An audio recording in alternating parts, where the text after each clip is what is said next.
Dans la tête d'un cycliste, l'art de l'affûtage.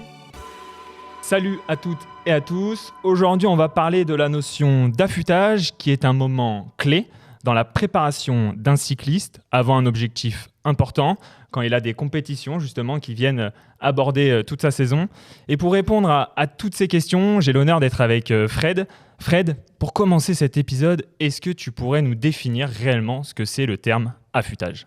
Salut Valentin, ouais, en effet, un gros sujet aujourd'hui qui me tient à cœur d'ailleurs, c'est finalement le moment le plus difficile de l'entraînement parce que s'entraîner, c'est vrai que ça demande quelques compétences, mais finalement on arrive toujours à faire du sport. Mais l'avant-compétition, c'est tout un art et ça demande malgré tout pas mal d'expérience. Pour redéfinir le sujet, du coup, c'est tout simplement récupérer avant un objectif sans pour autant se désentraîner. Je pense que c'est un bon résumé. Ouais, donc ça, en fait, finalement, l'affûtage, c'est une notion vraiment post-compétition, quoi. On ne le met pas en place à l'entraînement. À l'entraînement, il y a des phases de repos, c'est sûr. On appelle ça plutôt des phases de surcompensation ou de récupération, tout simplement, sans forcément avoir un objectif derrière de performance instantané, alors que là, la compétition, c'est le Graal, quoi. C'est l'objectif de l'année. Ça fait 6 mois qu'on se prépare que pour cette course.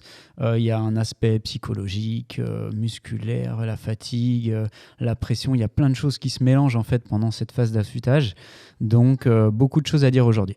Ouais, mais c'est sûr, mais on est encore une fois de plus sur un paradoxe parce que tu me dis, pour mieux performer le jour de la compétition, finalement, il faut que je me désentraîne.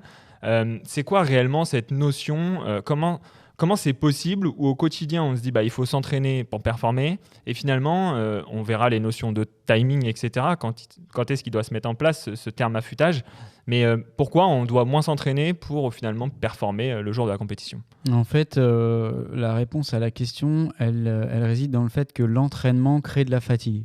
Okay. L'entraînement, il est là pour faire progresser l'organisme, mais il y a aussi de la fatigue qui est créée. Donc la gestion de cette fatigue, elle est importante juste avant une compète. Et on a la notion de pic de forme qui revient souvent, être en forme, arriver en pic de forme le jour J. Et ça nécessite donc de bien maîtriser sa charge d'entraînement, ou si on n'a pas de notion de charge d'entraînement, c'est tout simplement ça, c'est cette fatigue, le niveau de performance qui s'est accumulé grâce à l'entraînement, qui va stagner lui, parce qu'on peut récupérer quelques jours sans pour autant se désentraîner. Ouais. Mais par contre, il y a des jauges, il y a des curseurs à placer un petit peu à ce moment-là pour dire lequel je pousse, lequel je descends, pour garder certains paramètres que j'ai voulu développer et en même temps récupérer pour faire un maximum de place à l'énergie, arriver en pleine possession de mes moyens, éventuellement même soigner une petite blessure. L'aspect psychologique aussi, arriver frais psychologiquement, c'est important, puisqu'on sait que quand on s'entraîne dur, il y a des phases où on en a marre, où c'est dur, et donc faire une performance tout de suite après une grosse période de charge d'entraînement, ça paraît logique, mais des fois, on a du mal à performer juste après. On va essayer de comprendre tout ce qui se cache justement dans cette notion d'affûtage, mais selon toi, pour vraiment poser les bases de cette notion-là, c'est le terme affûtage, la notion affûtage, c'est vraiment pour les cyclistes en recherche de performance pure, ou alors ça s'adresse à tous nos auditeurs, comme tu disais, il y avait une partie mentale, il y a plein d'autres aspects. C'est quoi ton positionnement sur cette question-là ?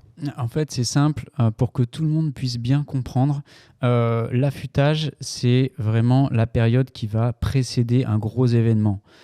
Ça peut être n'importe quel événement. On n'a pas besoin d'être coureur professionnel. J'ai envie de dire, même avant un rendez-vous professionnel, un entretien d'embauche, n'importe quel événement qui va être important, qui va générer de la pression et dans lequel il faut qu'on arrive en pleine possession de ses moyens, ça va nécessiter une période d'affûtage. C'est-à-dire, on va jouer sur plusieurs facteurs. On va jouer sur la fatigue à court terme. Donc, il faut arriver en pleine possession de ses moyens, c'est-à-dire bien reposé, en ayant bien dormi. On va jouer sur le paramètre énergétique aussi. Il faut avoir bien mangé, il faut avoir les stocks au max pour être, encore une fois, plein d'énergie. Il faut avoir mal nulle part. Hein, là, bon, c'est vrai qu'on retombe dans le domaine du sport, mais il faut que toutes les petites blessures qui sont un frein à la performance, elles soient soignées. Voilà, c'est plein de petites choses comme ça. Et il faut aussi être, malgré tout, dynamique. Parce que si on passe une semaine à dormir en se disant voilà, les gars, attention, je ne suis pas sorti du lit pendant une semaine, je me suis fait livrer des pizzas, t'inquiète, là, j'ai pas fait un mouvement, je me sens, je suis plein de jus, je bout d'impatience. Là, à la fois, on peut aussi tomber dans un espèce ouais, on est mou, on n'est plus dynamique et finalement, on n'a plus le goût de l'effort et le goût de la souffrance. On a perdu finalement ce goût de la souffrance et on n'arrive plus à se faire mal le jour de la course, on n'est pas dedans. Ouais, c'est pas de intéressant, sensation. Parce qu'on voit qu'on a différents sujets qu'on traite ensemble, mais on voit que c'est toujours une notion de balance. Parce qu'au début, tu me dis, il faut s'entraîner moins pour performer le jour de la course. Là, maintenant, tu me dis, attention, si tu fais vraiment pas grand-chose, là, tu vas pas performer. Donc, on voit que c'est tout un art à maîtriser. C'est aussi des années d'expérience, j'imagine. Toi, en tant qu'athlète, tu pourras nous faire ton retour. Et justement, est-ce qu'il y a des approches, des méthodes qui existent? Parce que tu vois, c'est souvent une notion qui, de base, n'est pas trop abordée entre les sportifs. Et moi, je me rends compte que quand je l'aborde avec différents profils de sportifs, différents, on va dire, niveaux, on a tous une approche différente, on a tous notre science. Tu vois, des fois, on parlait de blabla ride ensemble, et quand on parle un petit peu, tu te rends compte qu'on n'a pas tous le même aspect. Est-ce qu'il y a une méthode scientifique, il y a une méthode un peu spécifique justement à cette notion d'affûtage? Ouais, il existe des méthodes, il existe des grandes lignes sur lesquelles on va se baser pour, en début de collaboration, par exemple, avec un athlète. Ou alors, j'encourage aussi les athlètes à tester ces grandes lignes de définition de l'affûtage, c'est-à-dire réduire progressivement le volume. En fait, là, on rentre dans l'explication technique, c'est-à-dire commencer par une semaine où on va réduire 20% le volume, et la dernière semaine, donc avant-dernière 20%, dernière 50% encore à nouveau. Donc, en fait, on est sur moins d'entraînement. Okay. Ou alors multiplier le nombre de séances pour des entraînements plus courts, ou alors réduire le nombre de séances, mais à la fin, on a moins d'heures d'entraînement. Ça, c'est un premier point. Et le deuxième point qui ressort de ces grandes lignes, c'est le maintien des intensités et des intensités proches de l'allure de course aussi, si possible. Comme ça, on travaille aussi les repères de la course et on maintient un certain niveau de dynamisme et on va dire l'habitude un petit peu de cette douleur qu'on ressent pendant l'effort, la vitesse de défilement du paysage, plein de choses en fait qui nous plongent déjà dans cette compétition, dans les repères biomécaniques aussi, le geste, quel est pour courir à... Donc voilà, ma compétition en vélo ou en course à pied, c'est telle intensité, telle allure, telle vitesse, telle puissance. Quel investissement mentalement, sans regarder le compteur, il faut que je mette, quel engagement je dois mettre pour être à telle allure. Tu vois, on répète encore jusqu'à la fin ça, pour être sûr de ne pas l'oublier et garder les sensations en mémoire. Et ça permet de dynamiser aussi l'organisme tout en réduisant le volume, donc en étant moins fatigué. Ouais, donc tu es vraiment sur une connexion finalement, toi, comment tu l'abordes avec cet exemple, c'est vraiment une connexion à la compétition, aux sensations, finalement on verra un petit peu après, mais il y a la partie mentale de se dire voilà, je vais ressentir ça à tel moment, et il y a plein aussi d'exercices à aborder sur cette partie-là. Mais d'un point de vue méthode, tout à l'heure tu disais voilà, faut baisser le volume, faut garder de l'intensité. Réellement, c'est quand que l'affûtage il va commencer? Moi j'ai ma cyclo dans 3 semaines, le dimanche. Est-ce que je commence à m'affûter maintenant, ou alors c'est une notion qui arrive beaucoup plus tard, 2 jours avant? Comment ça se passe un peu cette partie? Alors, en fait, c'est une très bonne question. Là, on est vraiment... Malgré tout, même si on peut donner tous les conseils du monde, il y a quand même un minimum d'expérience à avoir. Même un coach très expérimenté, il va devoir passer par une phase de questionnement et d'analyse et de test avec un athlète. Avec l'expérience, souvent, on tombe dans le mille assez rapidement, mais on peut faire des erreurs. Okay. Concrètement, je vais commencer à réduire le volume. Donc moi, je suis cycliste. Je réduis le volume 2 semaines avant. Pour X raisons, je me dis, je suis fatigué, très fatigué. Et je teste cette méthode, je teste cette stratégie. Et finalement, le jour de la course, ce qui devait arriver arriva. C'est plutôt délétère. J'ai plus de sensations. Ok, je suis frais. Tout ce qu'on m'a dit de faire, je l'ai fait. Mais en fait, c'était trop tôt. Tout simplement. Peut-être qu'il faut relever le pied ou baisser le volume un peu plus tard, au dernier moment. Donc, par exemple, les 6, 5 ou 4 derniers jours, je commence vraiment à lever le pied.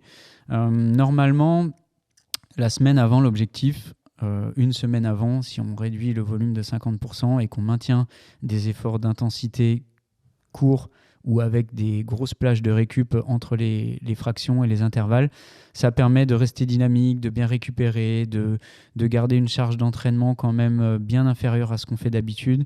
Donc sur le plan du pic de forme, on respecte les grandes lignes et c'est ce qu'on fait la plupart du temps.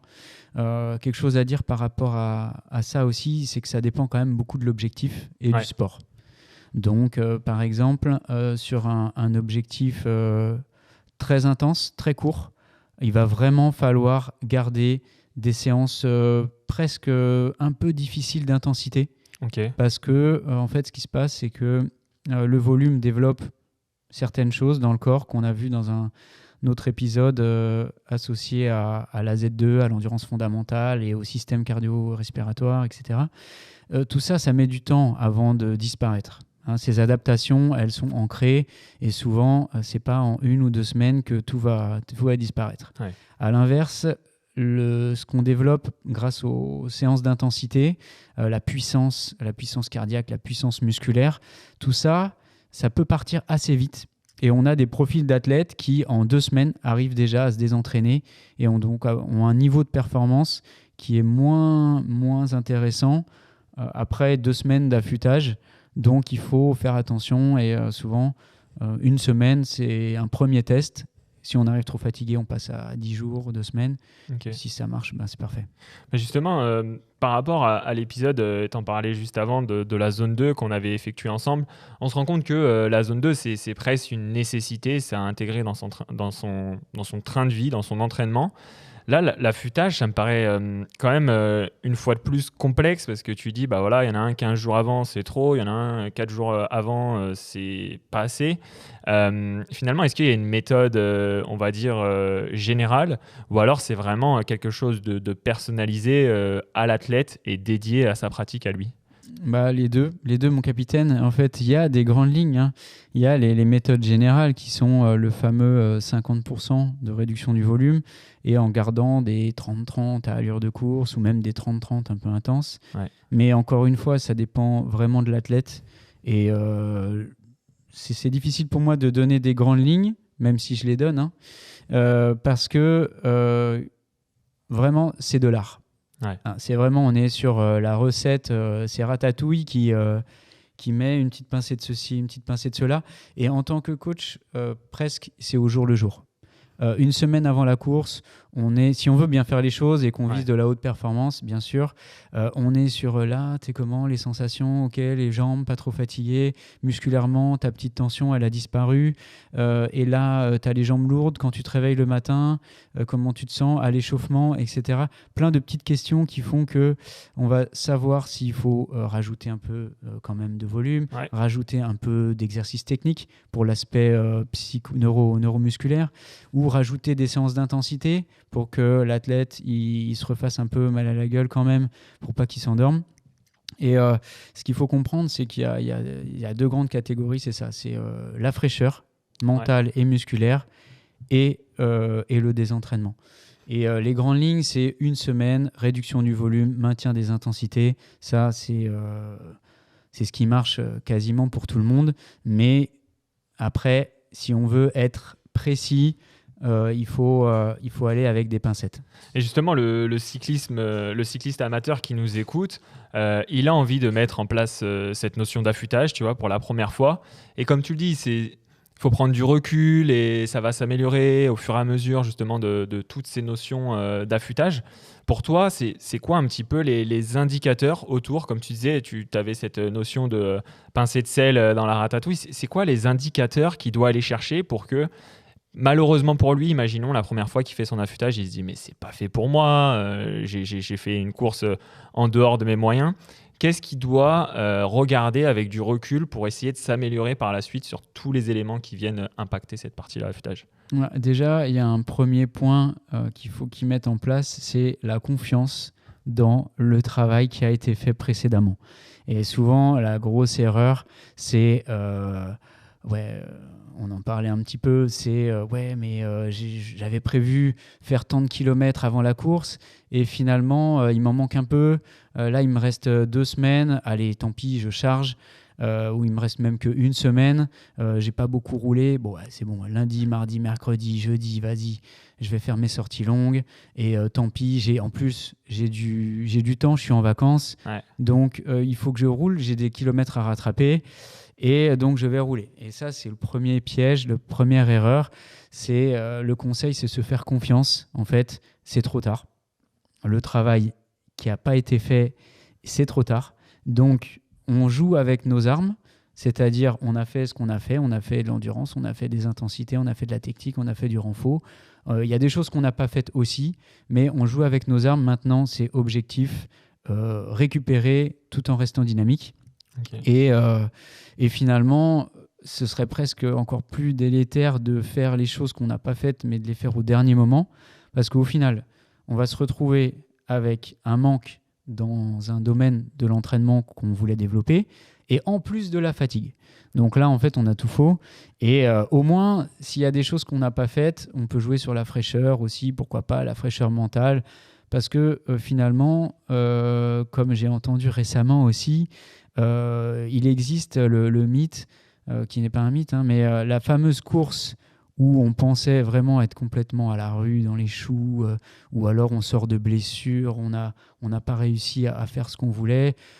C'est une course comme ça, pas de pression, on se pointe et bam, la grosse perf, record, ça arrive aussi.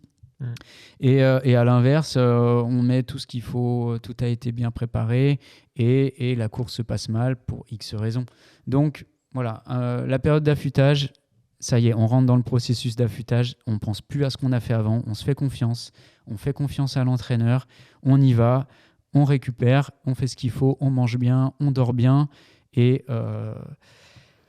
au moins, ça, c'est quelque chose de validé. Ouais, on va voir tous les éléments qui y a autour, comme tu le dis, la nutrition, le sommeil, tous ces sujets-là. Mais c'est quand même assez drôle, c'est que ce sujet, il paraît très complexe. Et finalement, à chaque fois, et je pense que c'est pour ça aussi qu'il est complexe, tu parles très souvent de partie mentale, de se faire confiance. Mais tu vois, un des éléments clés que j'ai envie de te donner aussi, c'est finalement, moi au quotidien, on me dit qu'il faut que je m'entraîne. Là, tu me dis qu'il faut que je m'entraîne pas. Et tu me dis que finalement, tu sais pas si je vais moins m'entraîner trop tôt ou je vais, on va dire, faire trop de jus, tu vois. Donc, c'est une notion où j'ai l'impression qu'il y a vraiment cette partie mentale. C'est quoi un petit peu les clés que toi, tu peux donner à des athlètes pour se dire ok, c'est bon, certes, j'ai confiance en moi, j'ai ces notions-là, j'ai confiance en mon coaching, mais c'est quoi un petit peu tous les éléments annexes qui peuvent aider à avoir cette partie confiance en soi? La confiance en soi, c'est sûr que c'est un terme générique qu'on entend partout. La préparation mentale, il faut avoir confiance en soi. Il ne suffit pas d'appuyer sur un bouton et dire « Ah bah tiens, j'avais pas confiance, mais maintenant qu'on m'a dit qu'il fallait que j'ai confiance en moi, ça y est, c'est bon, j'ai confiance en ce que j'ai fait. » Non, la confiance en soi, elle passe par tout ce qui s'est passé avant, l'entraînement. On va se rattacher à essayer de penser à des séances qui se sont bien passées, des bons entraînements, des moments de plaisir aussi, des stages par exemple, ou des sorties avec les potes où on a eu des bonnes sensations, des séances difficiles aussi mais qu'on a passées. Ça aussi, c'est des choses qui permettent d'accentuer la confiance en soi et repenser à tout ce qu'on a fait de bien pendant la préparation et qui est bénéfique pour arriver en pic de forme le jour J. Ça permet d'alimenter une spirale positive et là, on rentre un peu, peut-être, on déborde sur l'aspect préparation mentale, mais c'est vrai que c'est important aussi d'être happy, d'être content, de se rendre compte que finalement, cette compète, au-delà de tout ce qui va se passer autour, en termes d'enjeux, et c'est moi qui l'ai choisi, Je suis là, j'ai envie d'y aller. Faut pas oublier que c'est une chance. C'est une chance d'être là, je suis content, c'est moi qui l'ai voulu, c'est ce qui va me challenger dans ma vie.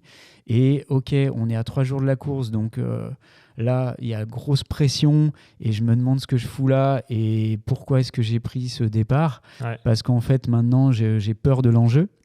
Mais en fait, faut le voir différemment. Il faut dire que c'est une chance énorme d'être challengé par cette compète.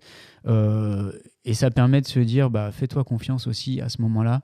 Et voilà, ne pas se focaliser que sur l'enjeu, repenser à tous les bons moments de l'entraînement, repenser à tous ceux qui nous encouragent aussi, à tous ceux qui vont suivre un petit peu la course et se dire que c'est une chance d'être soutenu, une chance de se challenger. Et après, de toute façon, comme je disais, le travail, il est fait, donc il se passera ce qui se passera. Maintenant, objectif, arriver dans les meilleures conditions possibles. Ouais, justement, on voit qu'il y a une grosse partie mentale et tu vois, tu nous disais tout à l'heure, et on fera un gros focus sur la planification à l'état pur, mais tu nous disais qu'il fallait réduire l'entraînement. Mais en soi, tu vois, les auditeurs qui nous écoutent, le vélo, c'est quand même un sport qui prend du temps. En général, ils ont leur travail à côté, etc. Donc, c'est une notion où, au quotidien, dans l'entraînement, des fois, on est un peu dépassé par des sujets de la vie, aller prendre son rendez-vous à droite, à gauche, sur divers sujets. Est-ce que c'est le moment, justement, cette notion d'affûtage, pour se dire, l'entraînement, il me prend beaucoup de temps en général. Est-ce que c'est le moment de se dire, tout ce que je ne fais pas à côté, c'est ma semaine que je vais dédier pour faire ces choses-là, ou alors c'est une mauvaise approche? En fait, là, tu as dit deux trucs super intéressants. Déjà, tu as parlé des à côté, et les à côté de l'entraînement. Et c'est vrai que, justement, pendant qu'on s'entraîne tout au long de l'année, on a notre train de vie, les obligations professionnelles, familiales et l'entraînement. Tout ça, on va dire on va le mettre dans la catégorie de charge. Charge mentale, charge d'entraînement, accumulation de fatigue. Et c'est tout ce qu'on veut éviter avant la compète. Okay. Donc, en fait, il faut se fier à des capteurs un petit peu pour la charge d'entraînement, notamment tout ce qui est charge d'entraînement grâce aux capteurs de puissance, de cardio, etc., pour la voir diminuer avant la compète. Mais la charge mentale, en fait, due aux activités extrasportives, elle est un peu plus difficile à quantifier. Mais pour autant, il faut s'obliger. Et pour moi, c'est vraiment la grosse différence entre les pros et les amateurs. Elle se fait là aussi avant la compète. C'est arriver à stopper tout ce qui va engendrer de la fatigue. Et on ne s'en rend pas compte, mais je vois trop souvent d'amateurs justement profiter de cette semaine cool, sans entraînement, pour aller faire, comme tu dis exactement, les magasins, aller faire ceci, traîner là, aller à la plage en plein soleil, si c'est justement la période estivale, et en fait faire plein d'activités ultra énergivores. Ouais. Mais c'est ok, c'est pas de l'entraînement, mais en fait ça crée une fatigue énorme. Moi, le repère que je donne de temps en temps, c'est au moins, alors peut-être pas 2 semaines avant la course, mais 2-3 jours avant la course, il faut s'ennuyer, quoi. Ouais, Faut se dire, ok, je m'ennuie, quoi. Je suis effet cocotte minute. Hein, j'accumule de l'envie, j'accumule de l'énergie, je m'ennuie un peu. Limite, j'en peux plus, en fait. J'en peux plus de rien faire. Laissez-moi prendre le départ de cette compète. Il faut que je m'exprime. Ouais. Tu vois la différence entre cet état d'esprit là où t'es là, t'es plein d'énergie, t'en peux plus là, tu veux sortir de cette chambre d'hôtel ou de ce cocon un petit peu qui te fait récupérer pour t'exprimer, et à l'inverse, quelqu'un qui a couru partout, qui est là, ah oui, ici, ça, là, le mail. Alors c'est facile quand on est pro, c'est plus difficile quand on est amateur. En tout cas, tout ce qui est réunion importante ou des projets d'achat de quelconque, voilà, on essaye de mettre le cerveau sur off. Le corps sur off, les muscles sur off, des petites sollicitations très intenses pour pas perdre les bénéfices de l'intensité et continuer d'avoir le goût de l'effort, le goût de la douleur musculaire et des repères en fait. Mais sinon, c'est accumulation d'énergie. Et on en parlera peut-être juste après, mais il y a d'autres aspects comme le sommeil et la nutrition. Ah, mais c'est vrai que pour les amateurs qui nous écoutent, une fois j'avais vu une vidéo d'une équipe pro justement où ils intégraient un jour off et on voyait un cycliste pro, les coachs ne le savaient pas, mais c'était sa journée jardinage, quoi. Il passait sa journée dans le jardin et en fait il s'était rendu compte que capacité de récupération très très faible et du coup ça a engendré une fatigue. Donc là en fait c'est ce que tu nous dis toi aussi, mais finalement, on se rend compte que c'est quand même un sujet qui est très mental, il faut se faire confiance, tous ces sujets-là, mais si je dois le planifier, parce que en plus, tu me dis, les 3 jours d'avant, là, il faut être une cocotte minute. En général, la majorité des sportifs, ils arrivent un petit peu en amont quand ils ont l'opportunité de le faire sur la course. Donc là, tu vois un petit peu tous les cyclistes qui se baladent autour de toi, tu sens l'atmosphère. Et là, tu me dis, tu dois rester dans ta chambre. Allez, on va se mettre sur la séance de déblocage. Justement, je peux aller faire une séance la veille ou alors toi, tu me la déconseilles et si je peux la faire, je fais quoi en fait, Red? En fait, si on respecte tout ce qu'on vient de dire depuis le début, tu peux faire une séance d'intensité la veille. Encore une fois, ça va dépendre de l'objectif, hein. Est-ce qu'on est sur un triathlon, un ultra? Est-ce que l'effort il est très cardio, très intense, très court? Par exemple, un critérium où il va falloir sprinter dans tous les sens. Est-ce qu'on est sur un triathlon S, M, L, XL, XXL, un ultra biking? Forcément, la période d'affûtage, elle est quand même différente parce qu'on a moins besoin d'aller faire des sprints et des allures de course pour préparer un ultra biking, quoi. Là, on est vraiment sur un effort musculaire, une charge d'entraînement musculaire, un développement de la résistance musculaire et aussi l'aspect nutritionnel qui va compter énormément. Donc là, on va mettre l'accent sur la nutrition, refaire les charges de glycogène, remplir les stocks et donc aller faire des sprints la veille d'un ultra. Bon, voilà, on est tellement loin de l'objectif en termes d'intensité qu'il y a moins d'intérêt. Par contre, si on est sur un 100 mètres en athlétisme, le truc pur explosif, jusqu'à la veille de la course, oui, il faut solliciter l'organisme pour pas qu'il oublie qu'est-ce que c'est biomécaniquement et physiologiquement de faire un effort aussi explosif et intense. Ouais, donc finalement, on se rend compte que ça dépend encore une fois de la compétition.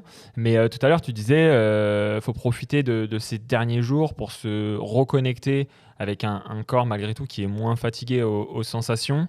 Moi, je veux m'affûter, tu vois, pour faire une cyclo, on va dire, cet été à la montagne. On sait que les conditions météo à la montagne, ça bouge assez souvent. La veille, j'avais prévu de faire ma séance, comme tu disais, de déblocage. Malheureusement, il pleut. Est-ce que ça a un intérêt de faire un déblocage sur home trainer ou alors, toi, tu le déconseilles, cette approche-là? Ouais, complètement. S'il pleut et que tu as l'home trainer qui est à côté et que ça ne demande pas une logistique de malade pour faire cette séance, autant la faire. Si toi, tu t'es aperçu que ça te faisait du bien de faire quelques sprints avant la course, que ça te permet de te redynamiser, ça te réveille. Et finalement, même si tu as eu une semaine assez plate en termes de sollicitation, juste refaire des sprints avant la course et sur un effort au total de 25-30 minutes, ça te permet d'arriver à la fois reposé et dynamique. Il faut le faire. Après, si tu n'as pas de home trainer, alors du coup, il faut que tu fasses 1 heure de bagnole pour aller chercher un home trainer qui peut être disponible chez le pote d'un pote d'un pote. Et du coup, en fait, le home trainer, il est là, mais il manque un roulement. Alors du coup, il faut aller chercher je m'arrête là. Mais encore une fois, il y a une jauge, un équilibre à trouver entre les galères qui vont te prendre du jus et le désentraînement. Ça dépend un petit peu de chacun. Je pense qu'un home trainer, c'est un bon outil. Juste avant la course, ça permet de se remettre dedans. Comme ça, s'il pleut, s'il fait pas beau, tu l'as fait. Et puis après, tu es chaud, tu es confiant. Du coup, c'est des séances qui redonnent de la confiance aussi. Okay. Tu as fait ton protocole. Et souvent, ce protocole de période d'affûtage, quand on a trouvé le bon, ça aussi, c'est quelque chose qui alimente la confiance en soi. Parce qu'en fait, c'est un peu une routine. Okay. Et on rentre dans cette routine pré-compétition où on se dit « Ok, ça y est, c'est parti. J'enclenche le processus. J'ai 7 jours, par exemple, jusqu'à ma course. Le lundi, je fais ça. Le mardi, je fais ça. Le mercredi, machin, etc. » Et ça a marché la dernière fois. Après, est-ce que c'est grâce à ça ou pas? Je ne sais pas. Mais en tout cas, ça alimente la confiance en soi et ça permet de se caler, de se reposer et de débrancher un peu le cerveau. Se dire « Voilà, je connais ce processus, je le maîtrise, je sais comment le mettre en place logistiquement. » Ouais, du coup, c'est OK ça pour détend. Toi. Ouais, c'est là où c'est intéressant parce qu'au début de l'épisode, tu nous dis en fait, c'est une méthode qui va dépendre de chacun, etc. Il n'y a pas de recette miracle, c'est un art. Et finalement, là, tu nous dis une fois que tu la maîtrises, c'est le moment presque de la garder. et de bien prendre en compte tout ce qu'on disait, tout ce qui vient un petit peu autour de tout ça. Il y a un sujet qui revenait assez souvent, tu nous parlais de nutrition, de récupération. La partie nutrition, pour toi, est-ce qu'elle est très importante, très très très importante dans un affûtage? C'est quoi un petit peu ce rapport à la nutrition que tu y vois? En fait, la nutrition, elle est importante dans le sens où il faut arriver, encore une fois, en pleine possession de ses moyens avant la compète. Ouais. Donc, il faut refaire les stocks de glycogène. On a du glycogène sanguin, du glycogène musculaire. On fait des efforts d'endurance. C'est vrai qu'il y a d'autres substrats énergétiques que les glucides. On en a parlé dans d'autres épisodes. Il y a aussi la lipolyse, la glycolyse. Les graisses et les sucres sont utilisés pour produire de l'énergie. Malgré tout, la plupart du temps, à part sur l'ultra, mais on fait des efforts à intensité moyenne, Okay. voire intense en compétition, donc on consomme des glucides la plupart du temps. Et même pour des efforts un petit peu longs, il faut arriver avec un stock de glycogène le plus élevé possible, donc il faut avoir bien mangé. Après, on n'est pas obligé de la fameuse pasta party de la veille, juste faut manger équilibré et faut associer aussi cette période d'affûtage à un confort digestif.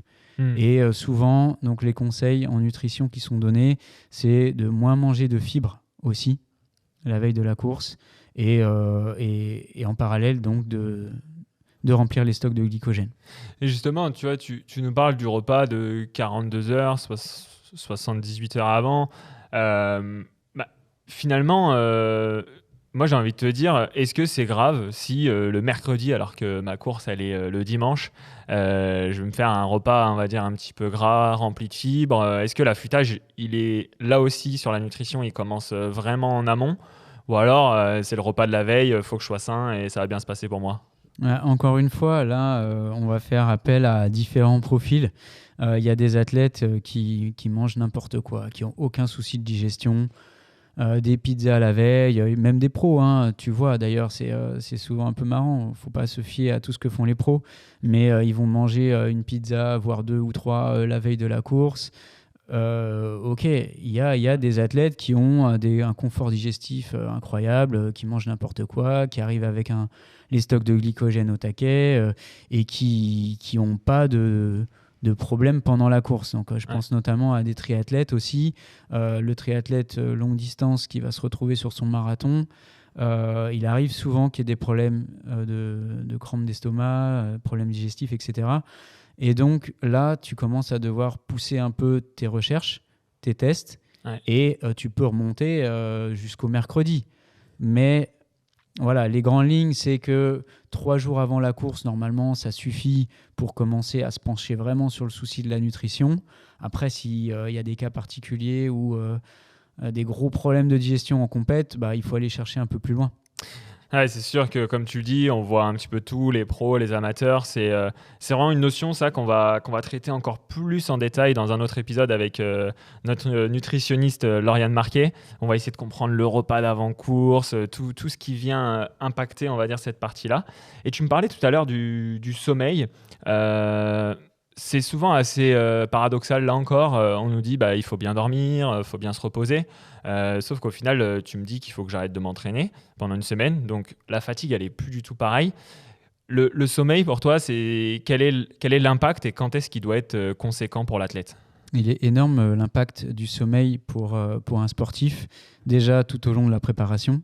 Donc c'est un des paramètres, un des facteurs de progression aussi. Pendant qu'on se repose, c'est aussi là que toutes les adaptations enzymatiques du processus de création d'énergie se développent et se perfectionnent. Donc c'est pour ça qu'on dit souvent la récup fait partie de l'entraînement. Ouais. Et pendant l'affûtage, c'est aussi vrai. Donc il faut